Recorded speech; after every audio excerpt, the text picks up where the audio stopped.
ladies and ladies and ladies and a few brave gentlemen. I hope you get out of this alive. You have all come here, presumably, to learn how to survive, how to manipulate the narcissist and live to tell about it. I'm not sure it's possible, but we will try. The lecture will be divided to two parts. One of them is about 15 minutes, and one of them is about 2 hours and 15 minutes.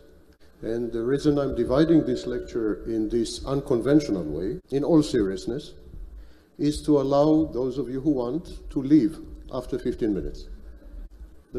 Especially those who came from Vienna. The first 15 minutes, I will tell you the only 8 ways proven to manipulate the narcissist. Over 25 years of study, both my studies, other studies, we have come to the conclusion that there are only 8 effective ways to manipulate the narcissist. So with those of you with an American mindset, I'm going to give you these 8 ways in the first 15 minutes.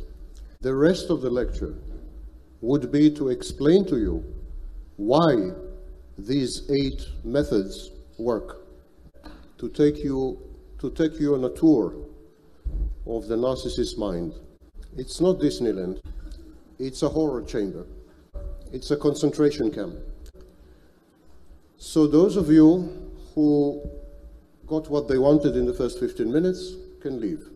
After that, I guarantee you, it's going to become extremely unpleasant.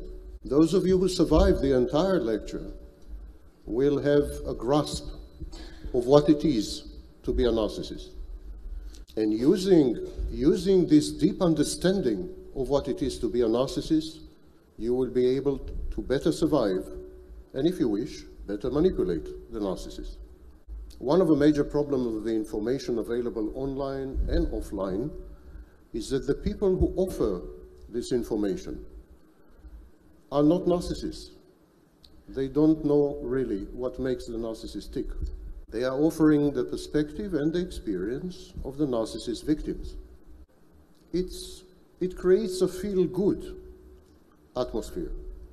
Like-minded people who went through similar experiences always like to congregate together, but it's not very efficient.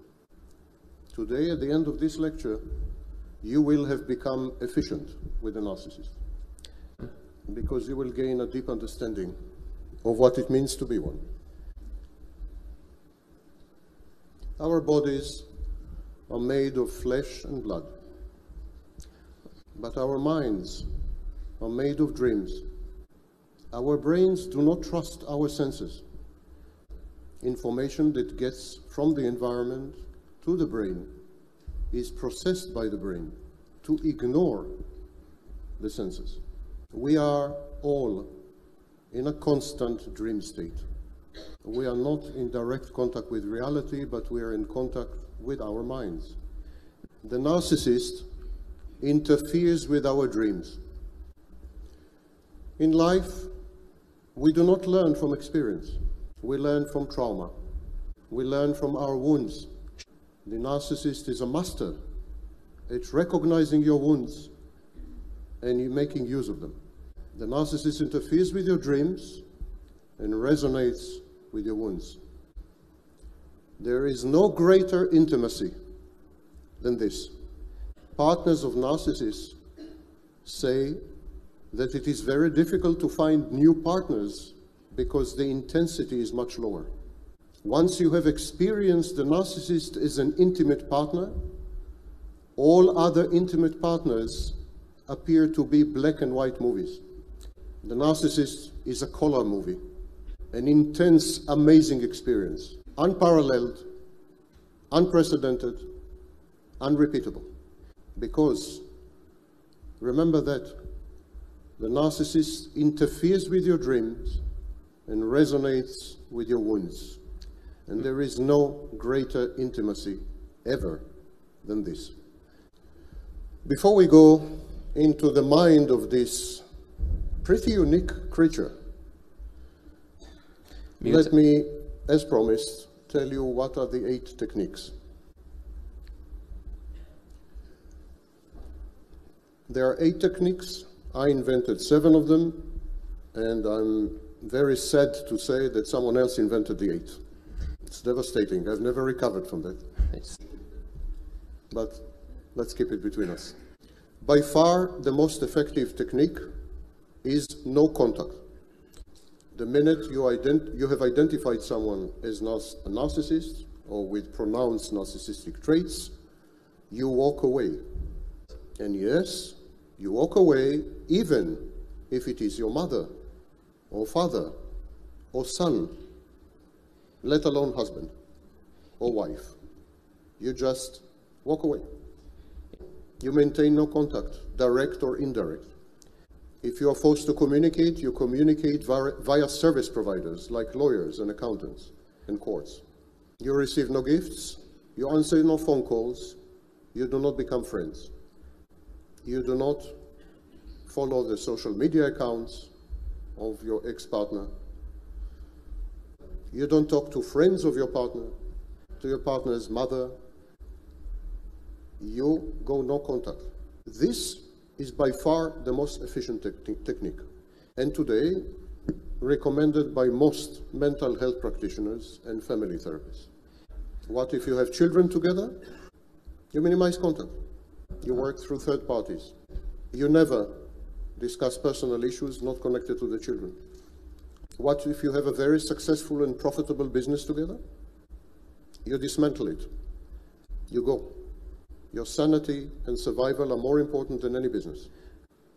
What if it is your mother? Same. Son?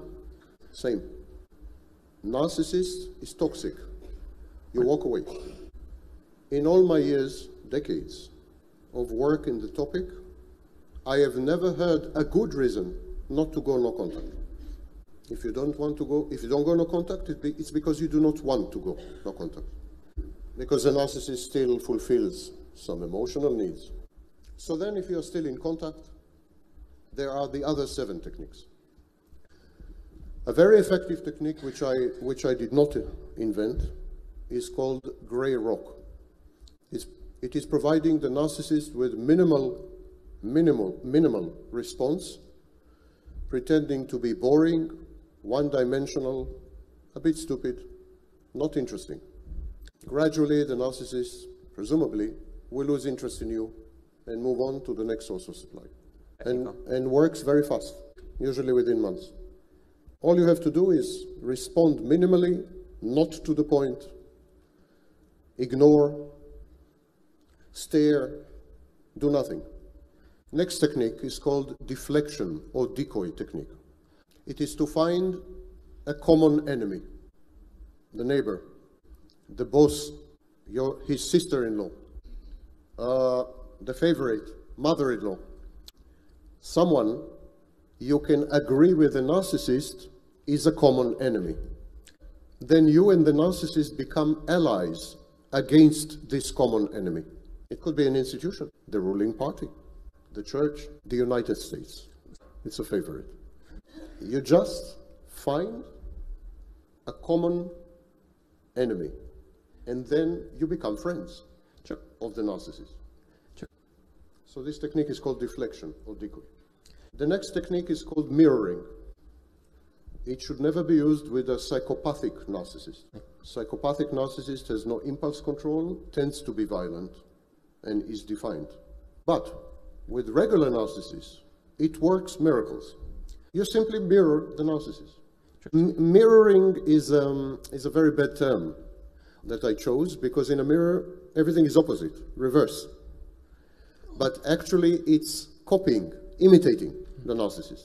He shouts, you shout. He humiliates you, you humiliate him. He cheats on you, you cheat on him. Whatever he does, you do. The famous song, anything you can do, I can do better. This is the essence of the technique. Yeah. It has 2 effects. Escalation. Narcissist is a coward, like all bullies. And escalation, when the narcissist faces escalation, he backs off. Second effect, it creates in the narcissist self-awareness. The narcissist is not introspective. He doesn't have self-awareness. So mirroring helps the narcissist to see himself in the mirror, to see what he's doing. For those of you who study psychology, who are into psychology and like very much psychological phrases, this technique is actually a form of operant conditioning. Operant conditioning. So it conditions the narcissist to behave. We use operant conditioning in domesticating pets. Only pets are a pleasure. The next technique is known as shared psychosis or shared psychotic disorder. This technique has other names: delusional narrative, Stockholm syndrome, trauma bonding, etc. It is exactly the opposite of mirroring. Whatever the narcissist does, you exaggerate. So the narcissist says, I solved this problem at work today. All my stupid colleagues and my idiot boss could not solve it. I came, in 5 minutes I solved it. In shared psychosis, the response would be, why did it take you 5 minutes? You are such an amazing genius. Normally it would take you 2 minutes. And why do you spend your time in this stupid job with these retards? You deserve a lot better. You are a genius of global proportions. Not recognized yet, but you know. You create a caricature. You caricaturize the narcissist's grandiosity and behaviors. You make caricature out of the narcissist's grandiosity and behaviors. And in literature, this is known as parody. You parody the narcissist. Parodia. This has the amazing effect that the narcissist becomes modest. A typical reaction, well, don't exaggerate, you know, I'm not such a genius. And it's therefore a technique of behavior modification. You enter the psychotic world of the narcissist and you enhance it, you amplify it, so that even the narcissist sees how crazy he is. The next technique is closely allied, closely connected to this technique. It is to provide the narcissist with calibrated, reasonable, but very high-grade narcissistic supply. Narcissistic supply is, of course, attention. Essentially, attention. Now, attention could be positive, but also negative. Any attention is narcissistic supply. It's a mistake to think that only positive attention. So, to tell the narcissist, I admire you, you know so much, you're amazing, you're more sexy than Wikipedia, is a form of high-grade narcissistic supply. But to say to the narcissist, I am terrified of you, you frighten me, you are so strong and so ruthless and so cruel, that is also high-grade narcissistic supply. Narcissistic supply is a drug, and the narcissist is a junkie. The technique is simple. You become the pusher. You just provide the drug, the fix, the dose. This creates extreme dependency. And actually, narcissists with a very high, with a source of very high grade supply become codependent or even borderline. Narcissists are dependent personalities. Make sure they depend on you. You provide good supply, you can name your price. Like in Harlem. The next technique is known as withholding. Opposite of the previous technique. In the previous technique, you give supply. In this technique, you withhold supply. You do not give supply. You withhold communication, silent treatment. You withhold sex. You withhold sexual exclusivity. This is known as triangulation. So you withhold critical elements that are critical to the narcissist's self-regulation. By withholding these elements, you force the narcissist to court you, to try to force you to extract what you are withholding. You withhold sex, suddenly he's very interested. You withhold communication, suddenly he constantly tries to communicate. You triangulate with another man, he becomes jealous and possessive. Withholding is a very powerful technique, up to a point. It must be combined with the previous technique, never alone. So, short bursts of high-grade supply, short periods of withholding. Supply, withholding, supply, withholding. And this is known as intermittent reinforcement. If you have a fresh look at the techniques that I've described, what strikes you? All these techniques, intermittent reinforcement, conditioning, trauma bonding, what strikes you? These are exactly narcissistic behaviors.